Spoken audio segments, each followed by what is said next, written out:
Right now, more military assets are continuing to move into the Caribbean Sea as there are escalating tensions with the United States and Venezuela. A lot of local service members, thousands, including those that are part of the USS Gerald R. Ford strike group, are in the region right now. President Trump said he talked with Venezuela's President Nicolas Maduro over the weekend, but didn't share many details about that conversation. Anthony, he also ordered the airspace around Venezuela to be closed and said yesterday that land strikes against countries with any illegal drug production could start soon. Our Joe St. George dives into the rift between the two countries.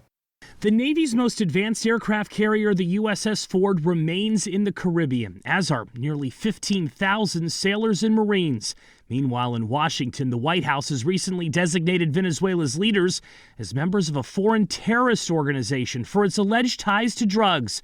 Not to mention, since September, a number of boats originating from Venezuela have been destroyed by the U.S. military. We consider Venezuela to be not a very friendly country. Victory forever, victory forever. All of this may have you wondering what is going on between the U.S. and Venezuela. Much of the tension stems from the country's 63-year-old leader, who's been president since 2013.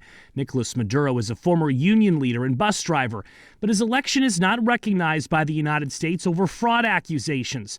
Maduro previously served as vice president under Hugo Chavez, Venezuela's leader from 1999 until his death in 2013. Tensions between the U.S. and Venezuela have been well documented over the years. In 2002, Chavez accused the Bush administration of orchestrating an attempted coup. In 2015, President Obama sanctioned Venezuela for human rights abuses. In 2018, President Trump's first administration referred to Maduro's election that year as a, quote, sham. And before leaving office in 2025, President Joe Biden issued a $25 million bounty for Maduro's arrest. The Maduro administration radicalized very quickly. Javier Corrales studies the politics of Venezuela at Amherst College. He says Maduro's economic policies, combined with a lack of fair elections, has resulted in mass migration in recent years, as well as a stronger illegal drug industry, issues that have frustrated President Trump.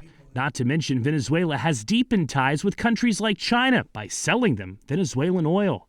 Maduro's hyper-radicalization involved becoming a very mean dictator, incredibly oppressive. But Corrales says a potential U.S. land strike on Venezuela or any serious effort to oust Maduro would represent a major escalation, and cautions that while the U.S. military is more powerful, Venezuela's military is one of the largest in the Americas. Joe St. George, Scripps News Group, Washington.